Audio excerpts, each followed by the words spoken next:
Happy to be here. As Steve said, I started my life as a journalist about 12 years ago. I went into education policy, first in a communications role, now more in a writing role. Though it all seems like it's all the same skill set. You read about things, you research things, you talk to people, you write about them. So I'm happy to be here. I want to talk to you about a product we put out called the Attendance Playbook, which has a lot of evidence-based practices for improving attendance, and also a little bit about the COVID relief money. And then I want to leave about 20 minutes for you guys to ask questions. And I also want to ask you questions and want you to think of these answers. And the three questions I'll tell you now and I'll tell you at the end are, what are your biggest problems with student attendance? What solutions have worked or haven't worked for you? And is your district or your school putting any of its COVID relief money toward attendance or engaging students or bringing back students who've been chronically absent? I'm going to see if this works. Maybe it doesn't. Let's do that. This. Not getting any love here. There. What are you looking for? I'm just trying to move the slides. Or I can just do it on the computer if that's easier, but I can't.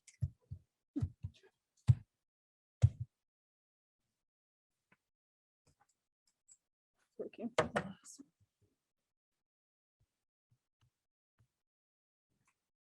Try again.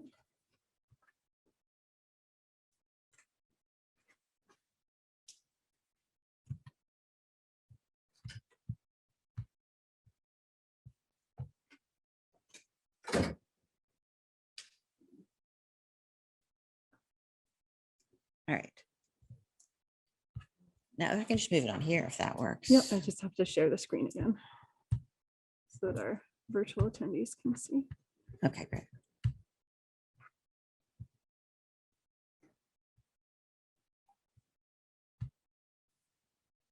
Okay, let's see. Then does that move?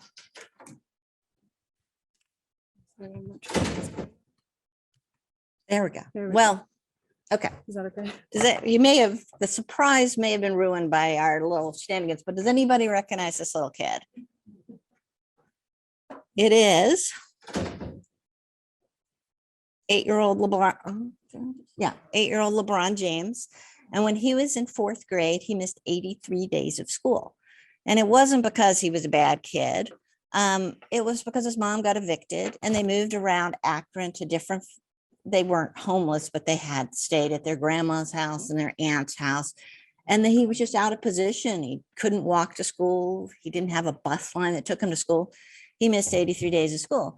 And it sort of resolved itself in 5th grade when a very eager coach took him under his wing and gave him a place to live. And, you know, you can kind of imagine with a kid like LeBron James, somebody's going to take notice. But the reality is so many kids are missing school, not because they're bad kids, not because their parents don't care. Sometimes that's the case, but often it's because they have barriers to getting to school, whether it's a barrier like health or housing or transportation, or whether it's something emotional, or they've got an undiagnosed learning disability and they feel stupid. There's so many reasons that kids don't come to school. And what you end up with is chronic absenteeism. And just so we're all on the same page, when I talk about chronic absenteeism, it's all absences together, excused, unexcused, and disciplinary absences. And when in Philadelphia, Pennsylvania has this definition as well as most of the country. 10% missing 10% of the school year is chronic absent, makes a kid chronically absent. And this has a lot of consequences for students. In pre-K and K, having these absences is correlated with not having the sort of social skills like persistence that help kids get through school. By 3rd grade, chronic absences in pre-K and K and 1st grade mean kids are more likely not to read on grade level. By middle school, chronic absenteeism becomes an a warning sign that that student will eventually drop out. And chronic absenteeism in ninth grade is really strongly correlated with dropout. So this is a really, it's both a warning sign and it's an indicator that something's going wrong in that student's life. It's, in fact, it's a leading indicator. Long before you get a test score or you get a course failure, you're seeing the kid is missing a lot of school. And there's ways that you as social workers and counselors can intervene and try to figure out what's going on, solving the problem, just like LeBron James. His problem was transportation and a little bit of chaos from not having a home. So just figuring that out. In Pennsylvania, this is 17-18 data. This is the latest that the federal government has released. And it showed that in districts across Pennsylvania, 15.1% of students were chronically absent. So that's when you talk about a chronic absenteeism rate. It's what percentage of your students miss 10% or more of the school year. And you see these different colors reflect the intensity. There are some districts that don't have much of a problem and others that have a really bad problem. And it doesn't always break down rural and urban. Often there's a big issue in urban settings. 36% of Pittsburgh students were chronically absent in this timeframe. But often in a rural area, it's a problem. And the problems are different. Like transportation is often a challenge. If you missed the school bus and your dad went to work at 7 o'clock in the morning, you're out of luck. So, it's an issue across the state. In the pandemic, it got a lot worse. This is some data from an organization called Everyday Labs, which worked with about 1 million which were schools that have about 1 million students. And what they found everywhere chronic absenteeism went up. But what they found is that not only that more kids were missing school, but they were missing more and more days of school, that the level of kids who were missing half the school year rose like 5-fold. I mean, it's a small percentage, but it's still kind of alarming. They also found the rates rising faster among young students. Traditionally, you think of high school students as skipping school and missing more school, and the numbers bear out that chronic absenteeism rates are generally higher in high school. But during the pandemic, they got higher in middle and in elementary school too. This is some data.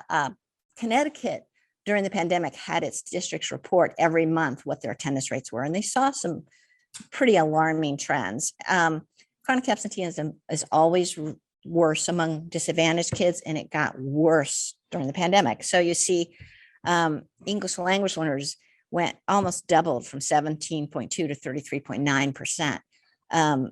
Students with disabilities, poor kids, students who are homeless, they all had much higher rates of chronic absenteeism.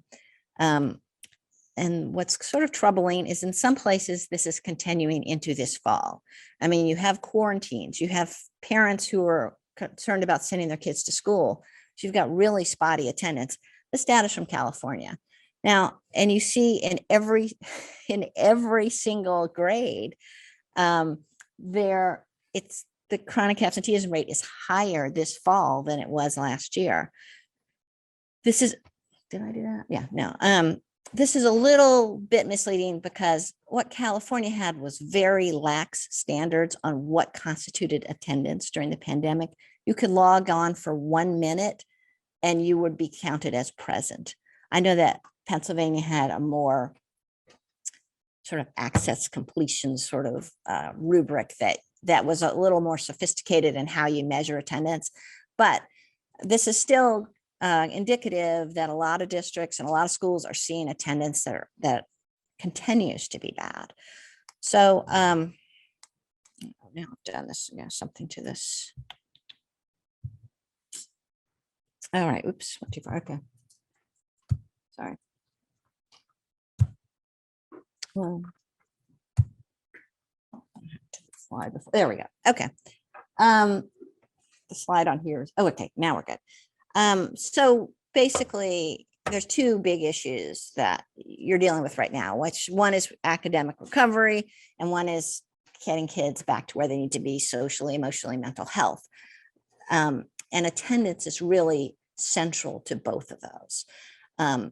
people tend to see attendance as sort of like, oh yeah, we've got to get attendance up. But, none of your academic recovery strategies, tutoring and after school and, intensive, drilling on math and English, none of those work if the student is in school. And likewise, your mental health, your connections to school, we know that kids being connected to a counselor or a teacher or to their friends really makes a difference in their school success and in their mental well-being. And none of that works if kids don't come to school.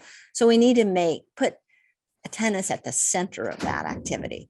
The good news is that a lot of the efforts that people are making this year to improve academic recovery and social emotional health also improve attendance. So tutoring, that connection that kids develop with a tutor makes them more likely to come to school. Same with mentoring. And a good curriculum, an engaging curriculum makes kids want to come to school. Feeling safe and respected, feeling like they're not going to get pushed out for misbehavior, all of these things make kids more likely to come to school. So as you go forward, those are things to think about. As Steve said, I worked with a group called Attendance Works to develop this project called the Attendance Playbook.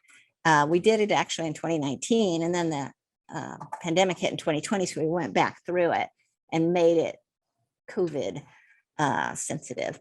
But basically, it's got 24 interventions, and it looks at how much evidence is there. We included some that didn't have a lot of evidence, but that people use a lot, and sort of talked about best practices. But most of these have strong or moderate or good evidence of success.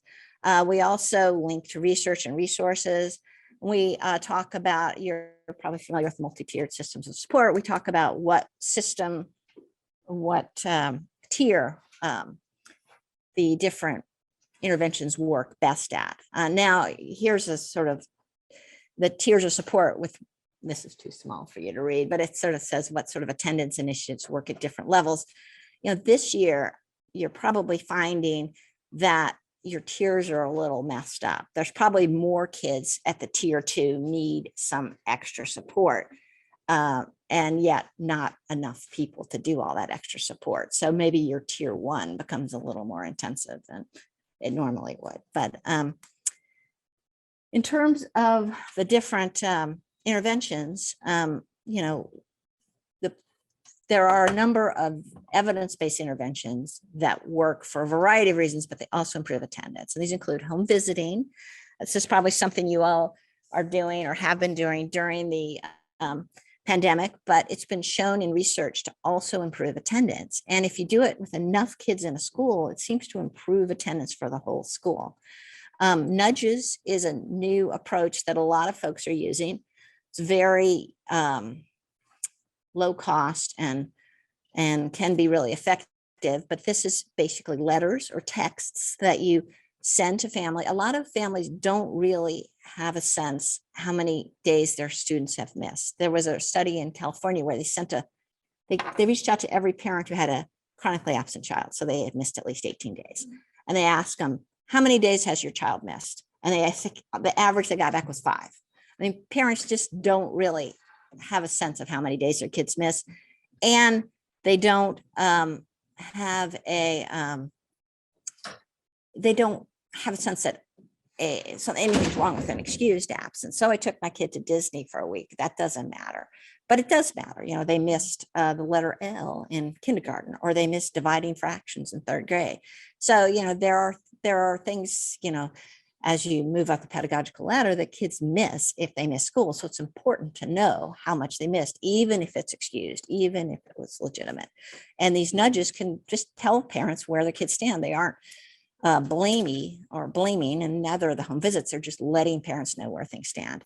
Mentoring and tutoring, as I said earlier, these are strategies people are using to improve academic, to address learning loss, but they also can improve attendance. Mentoring,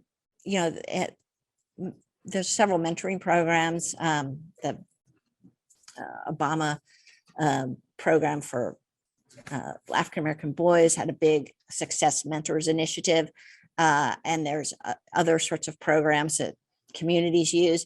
What they found is that if the mentor has a steady relationship with the kid sees them 3 times a week and is regularly at the school, this can make a difference. And it can be a community volunteer, it can be an older student, it can be a teacher. There's different ways of doing it. There's a lot. AmeriCorps uses a lot of strategies like that. And the same goes for tutoring. Getting to school is a challenge, as I said, for Lebron James in 4th grade.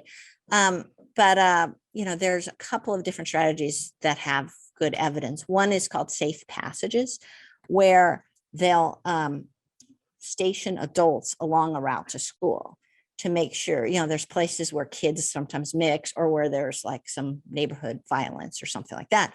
And these adults will be in various places along the path. And this has been shown in Chicago to improve attendance. Some kids are just afraid to get to school. There's sometimes at a bus stop where a lot of kids get on the bus stop, they'll station a safe passage person. Another solution for younger kids that has a lot of anecdotal evidence, but not that much research, is what's called walking school bus, where a teacher or a parent or a volunteer just goes through a neighborhood. If the kids walk to school, it sort of stops at the house and the kid comes out just like a school bus, and they all walk to school together. So you got 10 or 12 kids walking to school together. This is anecdotally, there's a lot of evidence that it gets kids who are with problematic attendance to school. There's also, teachers will say, it gets them a little exercise in the morning, which helps with their, attention when they get into class. So there's a lot of, as I said, there's not a research study that shows that's evidence-based, but it's a good approach. A lot of people like it. And then health and telehealth.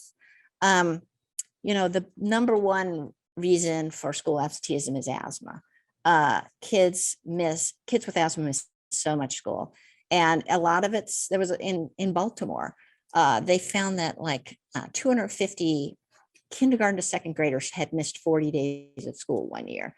So that over the summer, they sent social workers to their houses to say, what's going on? How can we turn this around? And 80 of those 250 kids had asthma, and they didn't have any asthma management plan. They didn't have an inhaler. They didn't have regular doctor treatment. So that's a problem you can fix. That doesn't have to happen. So to the extent, you've got students who have asthma, or that's something that can cause absenteeism, and it's something we can address. And there's other health issues. Dental issues can often keep kids out of school. Even just going to the dentist can take hours, depending where you are.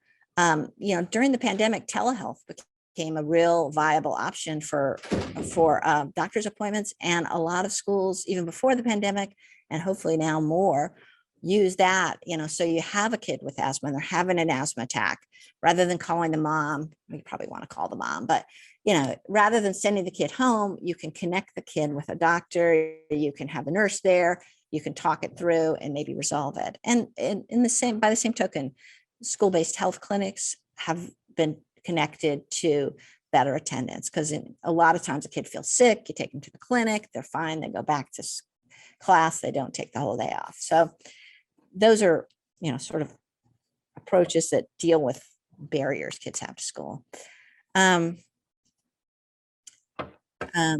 second approach, and this is where a lot of your work comes, is just creating a welcoming school climate. Kids are going to attend better if they feel welcome, if they feel respected, and if they feel connected. That's the work of teachers. It's the work of counselors too. And a lot of schools will use at the beginning of the school year or throughout sort of attendance campaigns where they have logos and they have rallies. They'll have contests. There's not a lot of specific research evidence that shows that works, but there's a lot of anecdotal. Actually, there's some places it doesn't work, for some places it does. It's probably something to try out at your school and see what works for you. Similarly, with younger kids, especially, these sort of positive greetings, either the principal at the door or the teacher at the door giving the high five or the hug. What you're doing, COVID, maybe not hugging anymore, maybe a fist bump. In any case, just these sort of positive interactions. This year, especially mental health supports. A lot of kids experience a lot of trauma and isolation, and they're just out of practice and being in school. They just don't seem to know how to act. You guys know this better than me, so I'm happy to hear what you guys are experiencing. But, to the extent you can, put extra staff on it or find ways to give kids screening to figure out who needs what and give that support. And along the same lines, a lot of these kids have been home for a long time. And when they misbehave, pushing them back out to go home again is not really the right solution. And suspensions suspensions are absences. They add on to the chronic absenteeism rate. So, they are lost opportunities to learn. So you want to try to create a school environment where there's not as much misbehavior, and then an environment where kids aren't pushed out of school when they do act out. And, using restorative practices, and importantly, making sure teachers and counselors have the right training. A lot of places just say, we're going to stop suspending, you guys use restorative practices, and there isn't really much of training on it, and it doesn't work. And then people say it doesn't work, but there is evidence that it works. There is evidence that it improves attendance, but it's got to be done right. And there has to be some money put toward training people on it.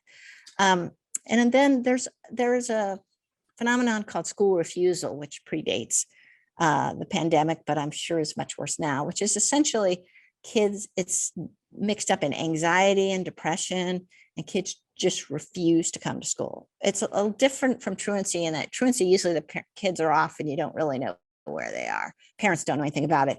With school refusal, usually the kid is in bed and the parent is there begging them to get out of bed, speaking from experience here. So that is an issue that really needs a tier 2 or a tier 3 approach. You really need to bring in some sort of therapist. Usually cognitive behavior therapy is a good solution on that. But the issue with school refusal, the longer the kid is out of school, the harder it is to come back. So you imagine how it feels after this pandemic and all this sort of sporadic in and out of school. It's got to be really hard for those students to manage their anxiety. So there needs just awareness of it and getting them the support they need. And schools can't do all of this alone. There's a lot of community resources you can tap. If you live in a community that has a grade level reading campaign, they've made attendance a really big issue in the early grades. If you have a community that has one of those cradle to career initiatives, there's usually folks working together. The community schools model is a great model that brings a lot of different resources from the community into the school to support the school. And that includes mental health, but it also could include dental screenings and, all sorts of support. AmeriCorps got a $1 billion boost in the American Rescue Plan. This just brings mostly young they're not volunteers because they get paid, but not very much, but they don't get paid by you. So, they're national service workers that come into the school. They can do, they can be mentors, or they could help out with administrative tasks, or they could do COVID screenings, or testing or whatever. These are folks, these are extra hands you can bring into the school. Generally, the school doesn't get them directly. They go through an intermediary like the United Way, or every state has a National Service Commission, which decides how to use these workers. So if you don't have AmeriCorps or anything like that, City Year is an intermediary of AmeriCorps. They bring specifically to schools, think about ways to connect to them.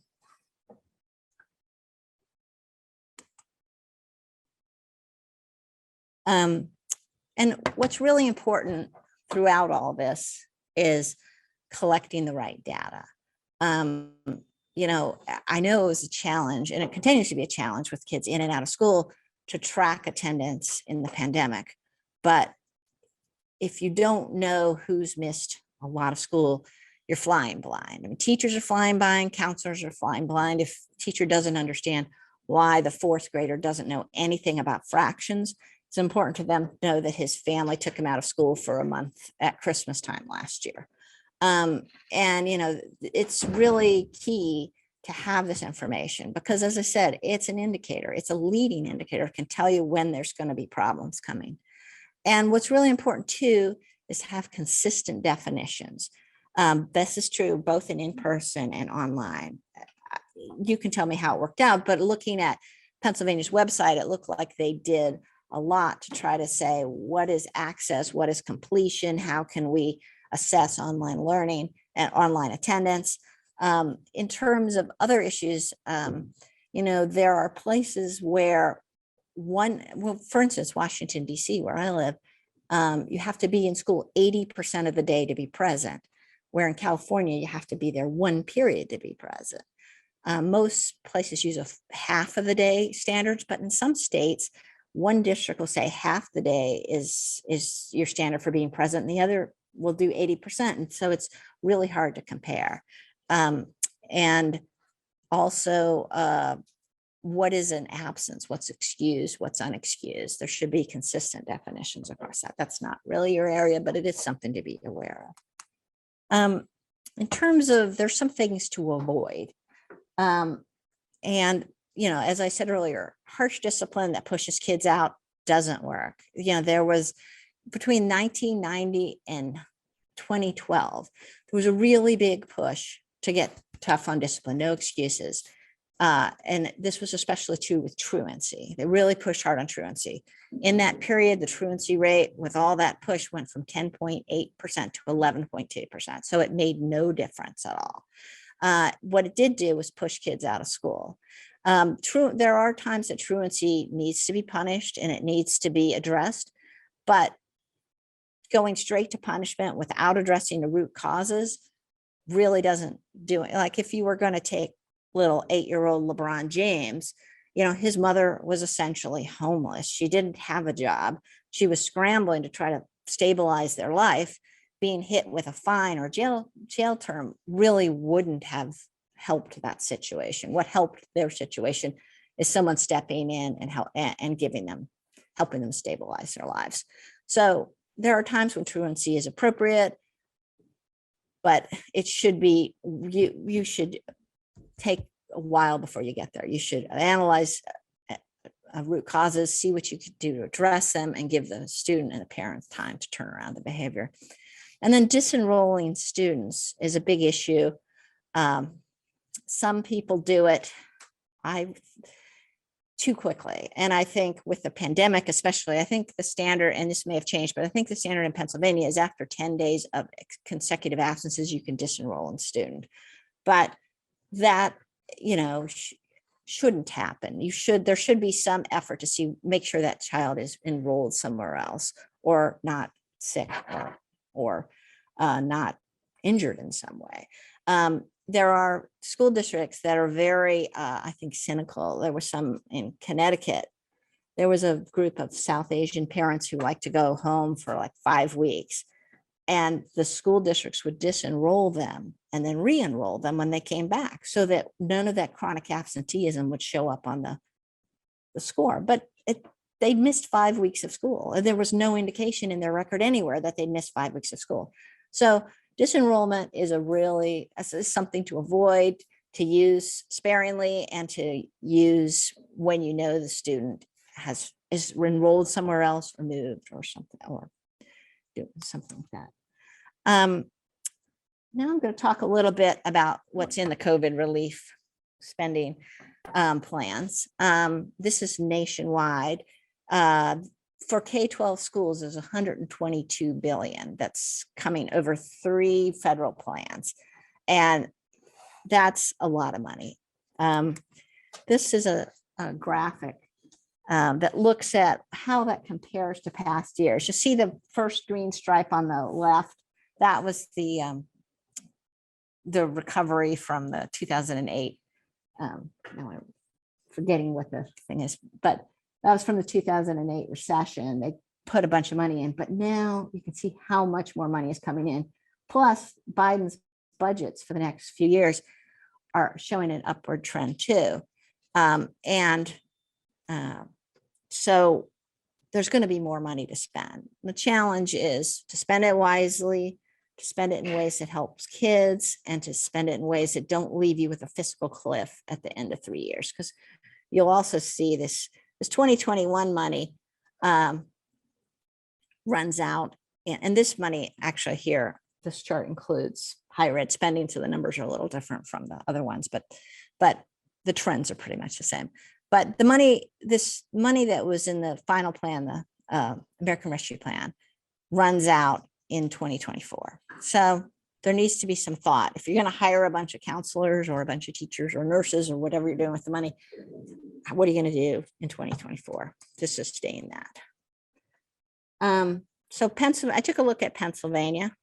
For some reason, the slides aren't coming up. Oh, there we go.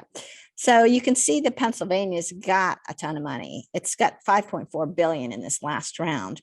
And as Dr. Smith was saying, there's this learning through an integrated system of support that's part of the plan. And that's going to include them giving sub grants for learning loss, summer learning, after school, social emotional supports, a lot of professional development money, including how they can help kids with mental health issues, and reading support. What I did not find in your state plan was any reference to spending money on improving attendance. There is a nod to chronic absenteeism and a emphasis on using that as a tracking indicator to see how the state is doing or how things are going, but there is no money put or no encouragement of money put to improving attendance, or a lot of states are calling it improving engagement, like re-engaging students. Connecticut, for instance, is spending 10.7 million on a really extensive home visiting program that started in July and uses a lot of community partners and works specifically at kids who were chronically absent. So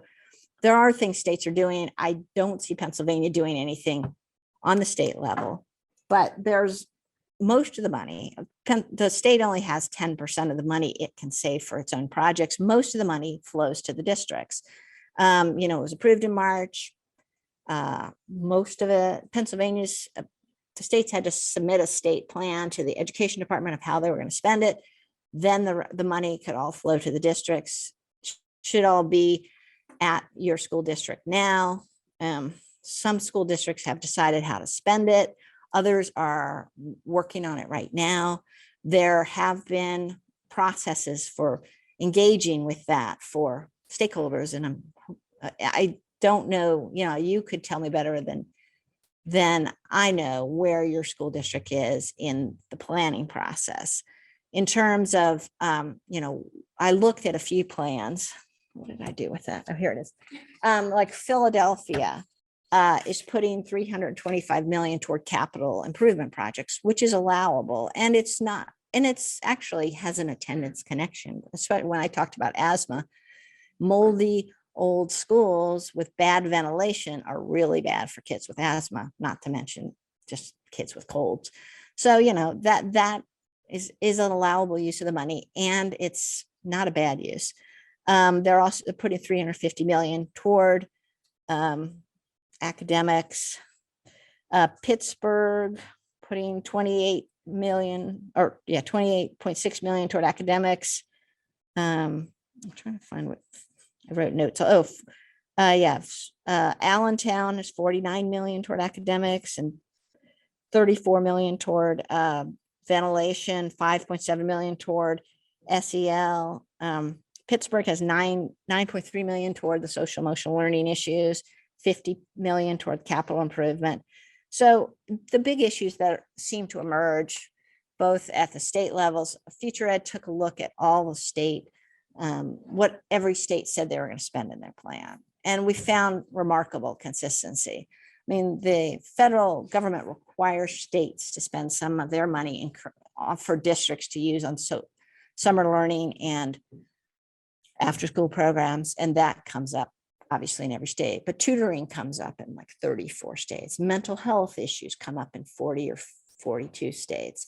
Attendance initiatives come up in about 27 states.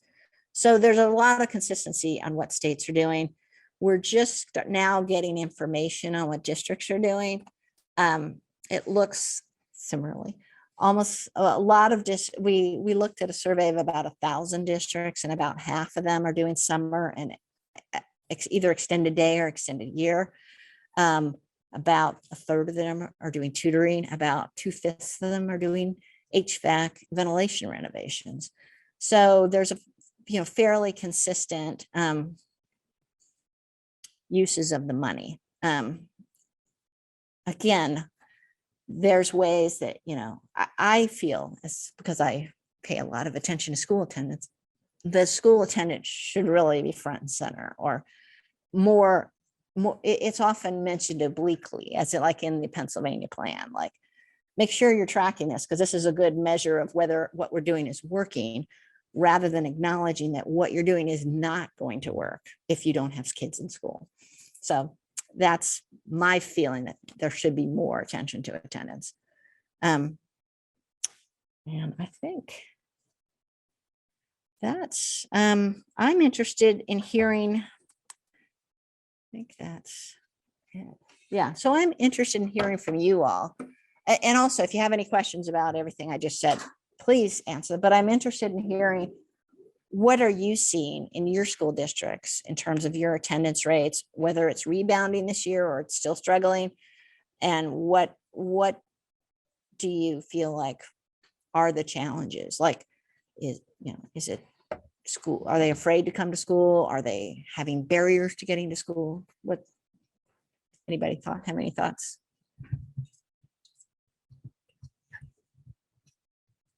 Yes. Yeah. And just say where you're from too. Yeah, I'm Jill Rule. I'm elementary school counselor at Melrose Elementary School in Harrisburg, Pennsylvania. This year, our attendance has gone up about 1 or 2% from COVID time. And I have, as far as attendance meetings, over 150 already. Really? Students that have taught them. What seems to be the reason for most? Is there any consistency in why kids are missing school? The beginning, some parents were concerned of sending their students in the beginning. And then some being sick. Confusion. Yeah.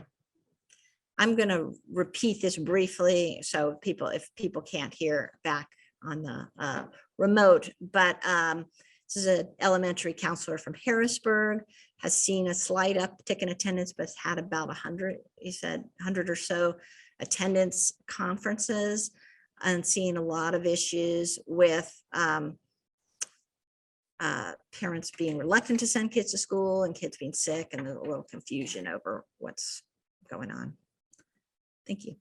And I guess I'll ask you the next question. What strategies have worked for you or haven't worked? Or is the attendance conference seems like a good strategy? So it's what Catholic is reaching out to the parents. They're not able to come into the school, so it's done like a telephone and trying to find out as far as what the Mhm. finding out, what to me it's the gateway to connect with the parents. Right. I could be doing it with the teacher, but that's not going to solve. Yeah. But it's overwhelming with the number. Before COVID, we had a 92 point whatever attendance rate. Yeah. Do you know if your district is using any of its COVID relief money for attendance or? So we this year and other schools in the district have checked and connect, and that's Yeah. through PA counseling. So we're actually our building is just coordinated. Yeah.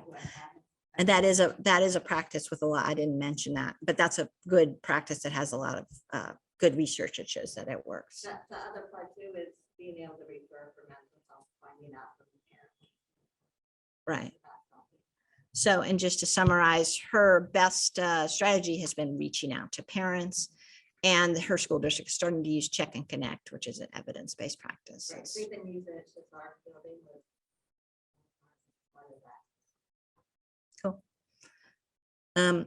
Anybody else? So it's online right now. We have a couple quick comments just that for the absent students, absent parents, that parents are being involved in parent meetings or engaging in outreach.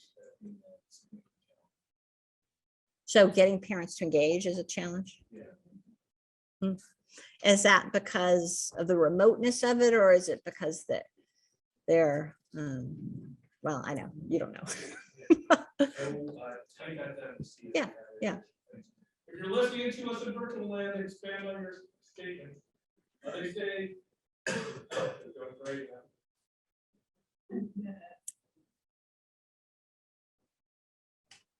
Oh, we can meet while you. One difficulty we're having with parent engagement is, and that's where we're really sometimes struggling with attendance, because we have a lot of things in place for them at school. We have trauma-based counseling groups happening, we have groups happening with the guidance counselor, we have school-based mental health services, provided by our local hospital, local agency, but, and the kids want to come to school and say, where were you yesterday? And, oh, my mom didn't wake up. Like, so Yeah. we're seeing a lot of that, and we'll make phone calls and they don't get back. Right. Some of our school district police officers. So I mean, unfortunately, some of the strategies that have worked have been like way over here, where we're trying to get county involvement. Right. Just to help them access mental health services for themselves. Yeah. Because, you know, they'll be willing to sign mental health services for their children because it happens in school. They don't have to do anything. It's taken care of by us. All we need from them is a signature. But, you know, for themselves, and that to us is one of the biggest barriers. For Right. student attendance, especially at the elementary school. Right. And where are you again? I'm in Northampton School District. It's in the Lehigh Valley, but kind of north. Okay. That was an elementary school? An elementary school from Northampton School District. And the issue for them is that the parents themselves are depressed or not engaged, and it's hard to get the kids to school. I know I once interviewed this woman who's an attendance clerk in Baltimore, and she said that when she was a child, her mom was depressed and lonely. So she would keep her home from school to keep her company. And she actually wanted to go to school, but so now she's grown up to be an attendance clerk, and she is taking it to the parents. And that's one strategy that school had that worked, which was this very personable and determined attendance clerk who was connecting with parents. And she would sometimes say, it was a school where everybody could walk. She would say, I'm going to come by and get your kids. Things like that. I mean, not everybody can do that. And depending on your geography, you can't do it. But I think probably in the same way that building a connection for students, if there's some way to connect these, but if you're getting, county counselors and stuff to support them, that's good. But building a connection to those parents is probably the best, but that's really challenging. The other two of a parent working and not having families taking this child, so babysitter can take it to school, or having younger children and not being able to walk the child. Right. There was a school in Rhode Island where they had a lot of parents working night. They had all these absentee kids, and they called the parents to say what's going on. A lot of them were working night shifts in a factory, and they had, they would come home at 6 and fall asleep, and then wake up at 10, and their kids are running around. So that school opened a early daycare where people could bring their kids at 7. So these people would come home, get the kids ready for school, take them to school, then they could go to sleep, which is not necessarily a solution for you, but it is sort of thinking as a school, what is a solution we could do that would make it easier for these parents to get their kids to school? Just expanding from virtual land a little bit more, with parent involvement, parents are returning emails, phone calls, dojo messages, or attending the parent-teacher conferences. And then there seems to be a pretty rich discussion going online as far as enrollment practices for students who might be transitory, moving out of the country and returning at different periods and disenrolling them, and whether or not that's an effective practice in discussing other strategies. And that conversation is turning up.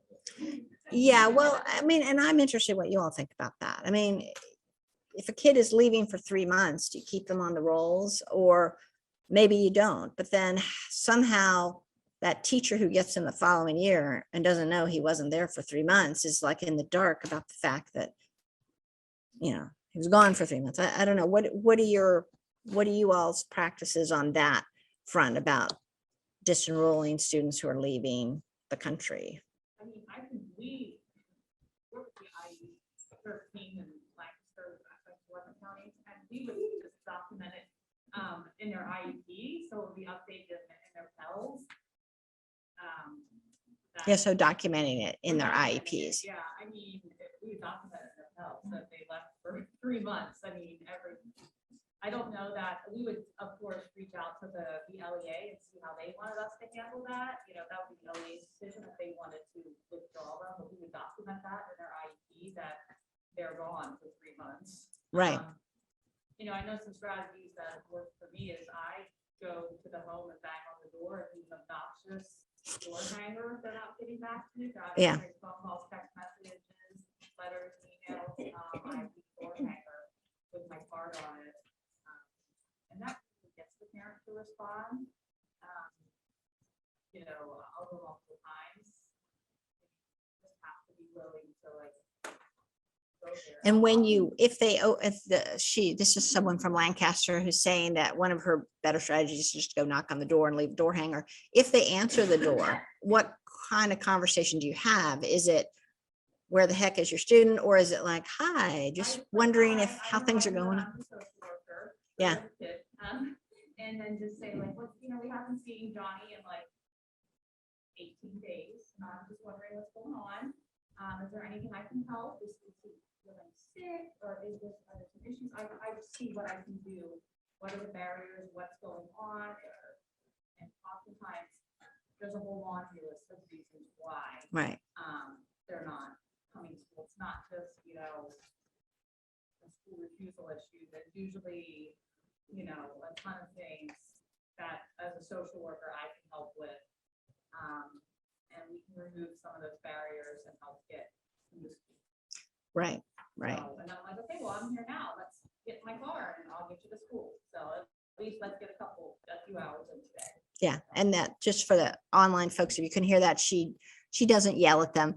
She takes the nice social worker approach and tries to unpack what the barriers are and what they can do to resolve I mean, that. I might be aggressive in my approach to get in contact with them, but Yeah. I'm never aggressive once I'm there, but I do take a pretty aggressive stance in getting in contact with them if I haven't seen the kid. You know, even after like 3 days in a row, we start to get really concerned because once the kid's referred to us, they pretty much exhausted most of their resources at, you know, at the LEA. So they don't usually refer to an IU classroom if they can't support in the local district, so Right. home district. So they're paying contracted for our services, so we really want to give them, Right. you know, the support they need. Well, Pivoting off that real quick, a lot of the discussion regarding the enrollment process. There's a question in the previous evaluative model and student accounting model, disenrolling was part of the guidance so that schools were not penalized for students that weren't in right. the country. There's also a question of what constitutes an obnoxious door hanger. And that's kind of the discussion that we're circulating right now. Well, I'm glad that she can hear that. Yeah, so an obnoxious door hanger, it's bright orange. And we staple our business card to it and it says, dear, you know, we say parent, guardian, whatever. I came to your house today to discuss, and I just put a short little, you know, so-and-so's attendance or whatever. Maybe I was going out to get paper signed. And then it says like, you may contact me at, and let's put my number, even though my business card's stapled to it. And then I sign it and I hang it on the door. Most of the online participants feel that that sounds informational, and if you're looking for pretty much tickets. Good to know. I don't want pretty ones. I want ones that they'll see. So Yeah, bright orange seems like the way to go there. But thank you. I could get pretty ones, but we just make them and put them out in bulk. Do you find that in your role as counselors or social workers that you're a less intimidating presence than, I don't know, how people respond to you versus teachers or versus like a school resource officer or police officer? Is it an advantage for you that the role you're in? I think it goes back to the relationship and your approach. We have a teacher that I realized, and she's actually given the parents her number. And just how she's approaching parents, she's finding out a lot more than other teachers that require that. And you, did you have something? As a social worker, I think the term social worker puts people off and it scares them. I think they automatically think we're We're gonna take the child kids. welfare. Yeah. And so our public perception is poor.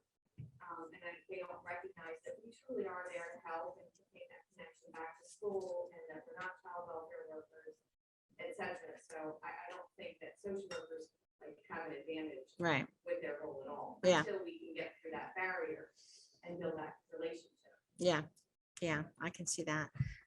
If folks couldn't hear that, and you're from, remind me where you're from again, Harrisburg. The counselor from Harrisburg said that there were particular teachers who were particularly strong in building relationships. And where are you from? I'm Dee, I'm from Hershey. Hershey, Dee from Hershey. Yeah. Says that sometimes that the social worker title turns people off or frightens them that you're coming to take their kids, sort of thing. So you need to. Once we bring them like meals, or something that they need, they realize we're not. That's good. Out to get them. Like, once we really help them with something, they realize. For them. So I think when they're in a time of crisis and we're trying to help them out, even though we might have developed a relationship, they still don't realize that they're not gonna turn me into like children and youth, or I think that's where. Right.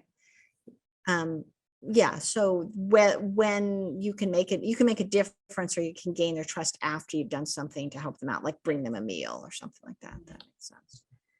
There's one other comment as far as issues from Lindsay Tapliferri, an amazing administrator, who just shifting off of just the parent engagement piece, also talking about the broader systemic collapse or issues as far as our local children and youth agency no longer is taking referrals for attendance concerns due to lack of staffing. Oh, wow. The criminal justice system is Wow. yeah, the criminal justice system is not timely in their involvement and limited in outcomes.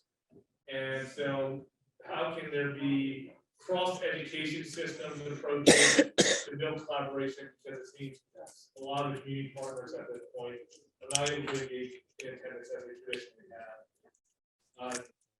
The editorializing of it, also the evidence base for some of those involvements. Well, right. I mean, I would be curious about your experience, but I think when you get a police officer involved, things take a different. I mean, I think it's the last thing you should do, because it frightens people and it makes it a much less collaborative thing. But I'm curious about, I mean, I'm speaking as an egghead. So I'm curious what your lived experience is. Hi, I'm Carrie from Plymouth, Maryland, in Washington County. Mhm. Our county requires that we use a local nonprofit agency as a truancy elimination program first. Mhm. I guess I want to speak a little bit what she just shared from the group online.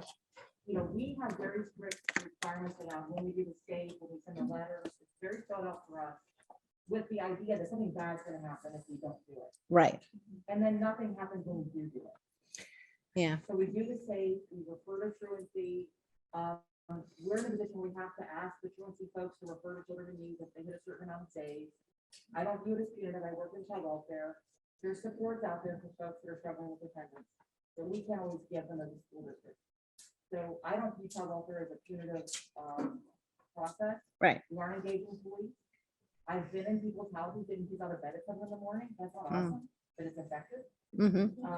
And I wouldn't recommend pulling by yourself. Hard to scale that. Yeah, a little bit, yeah. The principal getting in the room at 7 o'clock, comes out of bed. That's a trick. But I think my frustration and my struggle is we're so bound. And then child welfare has said, Well, they only missed 25 days. It's child welfare. Yeah. Truancy is in the Dependency Act. This is legal stuff. Mhm. That they're not following the law. If they're saying that they're not going to separate referrals because they're understaffed, that's, the law doesn't say unless you don't want to. Right. So Right. where is our grace? if Yeah. The state doesn't have grace, you know what I mean? Yeah. It's so frustrating to me. If you couldn't hear all that, there's a great, it's from Washington County, a frustration that the child welfare agency is not taking referrals, but the school still has to abide by the rules, by the law on what to do about truancy. That does sound really frustrating. I will say, not exactly to your point, but on these truancy note, in California, you're required to send these truancy letters at a certain point of a child has missed a certain number of days, and they're mean letters. You have required language. So what they've done in California is they've taken that required language and made it like at 5-point type and put it at the bottom, and then they write another note. They actually did this for a research study that's like, hey, your kid's missing school, we really miss him, like a much, and also the truancy note is very written at a 10th grade level, and this other note is like at a much lower reading level. Hey, we hope your kid's doing okay, blah blah blah blah blah. And they found that when they sent those nice notes with a little teeny truancy thing at the bottom, they got better responses than they would just sent the truancy letter. So Committing off that, for my own school district, when we shifted over to a new student information system, we did see they started to code in so that we could do what Phyllis is talking about, something called the attendance report card, which help of like gas bills, which Harvard and Lab had done for a bit. So we started to try and build in that process, but from a counselor or social work advocacy tool, when I'm reporting attendance to our children and youth or to the parents, I'm trying to put it in context of number of days attendance. So Yeah. when we're having these reports giving out to like our children and youth agency, I can say very quickly, it's not that your child has missed 30 days, your child's missed over half the school year. right. And one of the things in this, the same people who did that study with the truancy is a guy named Todd Rogers at Harvard. He also did a study where he sent 3 kinds of letters out. Well, he sent one letter just said your kids missed 5 days, and one letter said your kids miss 5 days, and the average for the kids in the class is 2 days. And then the third letter was just attendance is important. Please show up. Anyway, they got better results. There wasn't a real difference between they got better results with the ones that said how many days your kid has missed. They didn't get as many. What I thought they would be the most comparing it to the other kids in the class, but there wasn't a real difference. It's Todd Rogers. I mean, the other thing with the letters, we've noticed a difference. We would actually get phone calls when our mass mailings went out, like the day 1 on the letter, the day 2, the 8-day letter, the 10-day letter. Districts and out, we get a lot of phone calls after the mailings went out. But in the last few years, they've just uploaded everything into their online portal. Which when you go on, you could see that parents are going in to Yeah. get their report card. Right. And that's been my Oh, interesting. contention with everything, even at our attendance meetings, to say, okay, I'm calling this parent to do a save, and I'm documenting, okay, this letter was generated this day, like. And they're we've not even. never even seen them. Now, we do send out by mail the day, the 3rd unlawful letter. So they do get that one in our paper copy. And what they choose to do with it is, Right. I have no control of it, but I've always been. I mean, I got mine on 10 seconds. But I don't my son's report card online as much as, Yeah. like I kind of have to find my password. Right. And it's, I would rather have a hard copy sent home. Yeah. And actually, not to keep going back to these same people, Todd Rogers, who did all that stuff, started something called Everyday Labs, which is now like commercial business, but what they send out letters, these little attendance notes, and they're not like the truancy required letters. It's just like, hey, here's how your kid's doing on attendance. They found that letters do better than something online or a text. There's other people who've done research that find texts are very effective, but this group, Everyday Labs, is really into letters, and you can send letters out for really cheap. So, and that they feel like it's something people will look at, will open, if it's a positive thing, they'll put it on the refrigerator, so that's. And I guess even text, like, okay, so like, the phone. I honestly think even a text of that letter might be better.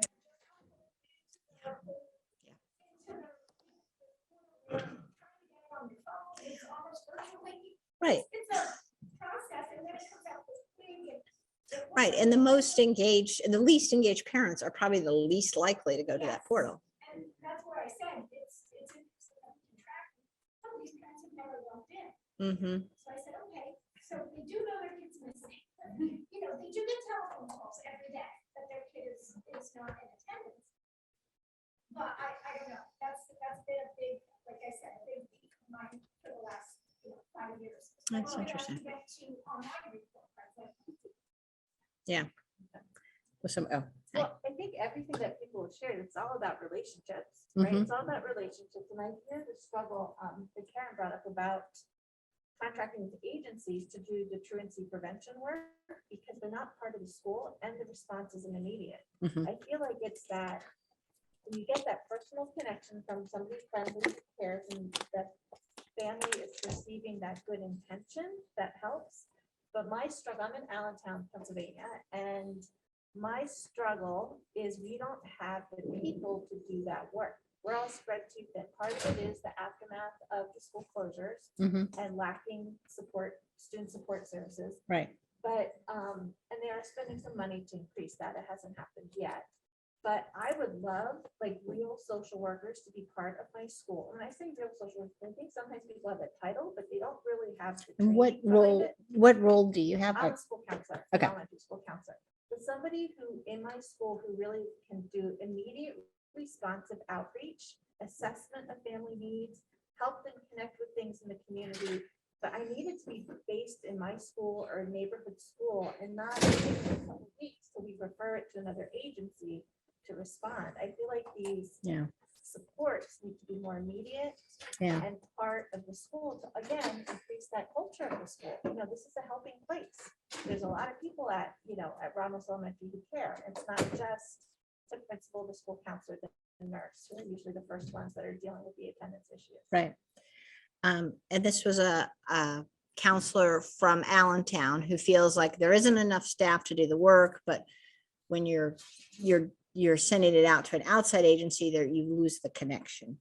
Okay. Do any of your schools have attendance teams where you look at attendance data? How do you find that works? I think it's good because it's looking at data and we're doing like a roster review. So we're looking at every kid and we are looking at chronic absences, not just illegals, but kids that may have taken an educational absence. They might go visit family, trips, and we try to look at. And in the past, a few years ago, we did some really good tiered interventions coming back from the pandemic closures. It's been such a crazy beginning. I haven't been able to get those interventions up and working. Yeah. But what did work was mentoring, like having check-ins with Yeah. kids daily in school, not just by the school counselor, but other teachers volunteered, other staff members volunteered to help with that. And that worked really well. But we're just so, I don't know what to say. Right. You guys know the word. It's just like, I don't know. everything's a mess, It's a really difficult time. Yeah. I think people felt like finally this year we get back to normal, and it's anything but normal.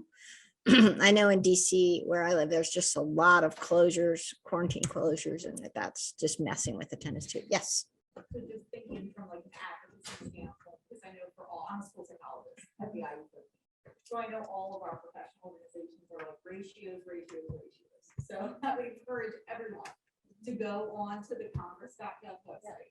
For example, there's the Mental Health Services Students Act of 2020, and it's been read twice and referred to the Committee on Health, Education, Labor, and Pensions. to write their senators, their congressmen. Typically, our associations have some sample advocacy letters. So you can usually go to your website to look at, but that, I think that addresses a lot of what we're talking about with absenteeism. We need people to make those connections. We need people to be able to do the evidence-based practices in those schools, not just community-based providers, which are fantastic at times, and they're important. But when we have trained educators in the schools in mental health, we can make those connections so much easier. We can remove the barriers to attendance. Excuse me, and we can really meet the parents where they are. Excuse me, and I'm sure. Yeah, and I would also argue that there was a school in Pittsburgh that used an AmeriCorps worker, just a young woman, but she was just sending texts to parents about just stuff like attendance and, oh, don't miss parent-teacher conferences. And parents started texting her back. And one was like, my kindergartner won't, curls up in a ball every time I want to try to take him to school. What do I do? So they sent the teacher and a counselor over and they coached him out and he started coming to school. And another one texted her and said, I've been evicted. What do I do? And they helped. I mean, it could, and it should be a counselor, but it could also be, just a AmeriCorps worker or someone who can just make connections to A parents. lot of my families text me, because they can text even if they don't have minutes, if they're connected to Wi-Fi. Yeah. if They get, connected to a hotspot. And I will say, mailing's great, but we're dealing with a lot of families who have a lot of negative interactions with the school. We have a lot of kids who are like in emotional support class. Most of our kids who have attendance issues have behavioral issues or some type of mental health issues and concerns. And the parents tend to have a lot of negative feelings towards the school. So when they get a letter from the school, they just throw it in the trash. When Yeah. they see the school letterhead, they just don't even open it. Unfortunately, like they're honest with me. They're like, I lost it. Oh, If I really? get an IU13 envelope, I lost it. If I get a Cocalico, a Hempfield, whatever letter, something with our letter, I lost it. So they're very real because they are that jaded. So they're not even reading your letters usually. Oh, And that's sad. that's because that's what they feel. So, make those connections in person. Yeah. Yeah, I'm Melvin. I'm from Newfield. As we talk about this, one thing that kind of gets me a little riled with the fact that when people have that the engagement needs to start with the teachers at the elementary level, not train people coming in. We all should be trained for equity and inclusion. Right. I find it the mistakes is typically the handful of people who show up, but then that's it. Then it comes back to the social. When you do referral, truly doesn't take kids to that.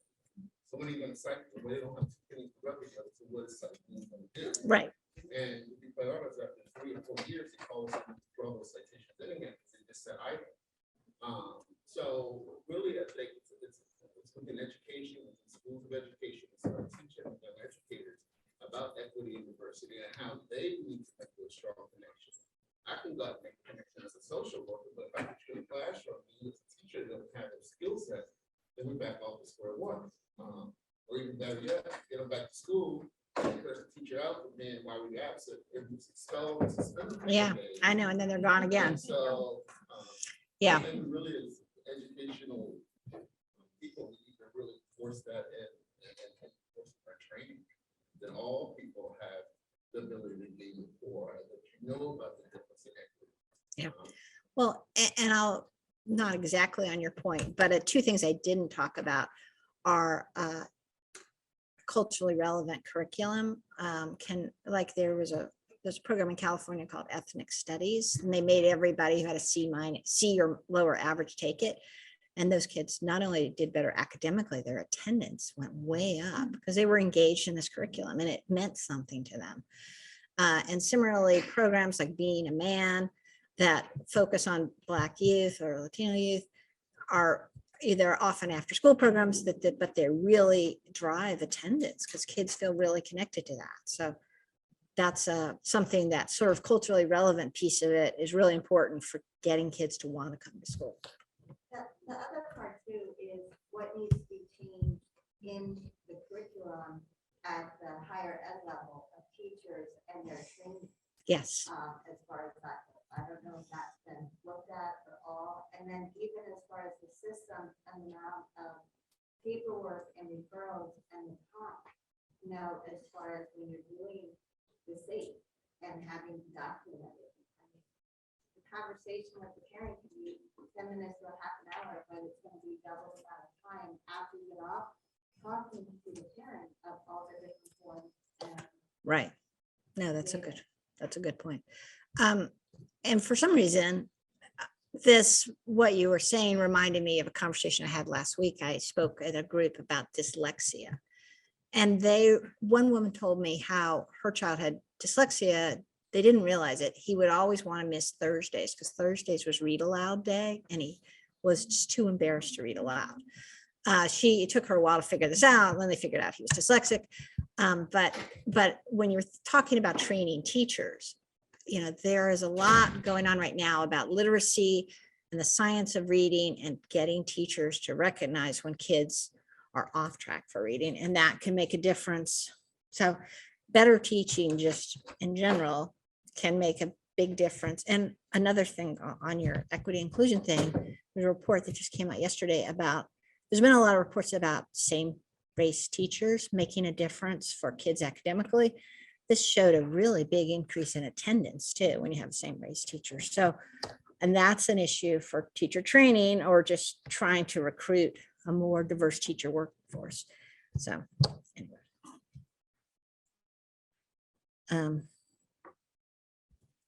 How are we on time? I guess we're over time. So does anybody have any other questions? I will do one more slide, and hopefully you're not gonna be able to read these, but or maybe you won't be able to see them. I just have some resources, some links to different things. There we go. The first one is a state by state analysis of state spending plans. There's the attendance playbook. There's also something Future Ed did called the COVID relief playbook, which is a little broader than just attendance, but it's other evidence-based practices for improving learning. There's something called Getting to Yes on COVID spending, which we went through. There's all this Department of Education guidance on what you can spend your COVID relief money on. And we went through and listed everything that said yes. So anyway, just if you want to go to Future Ed's website, there's lots of stuff there. Soon we're going to have breakdowns of local spending, but that's in the process right now.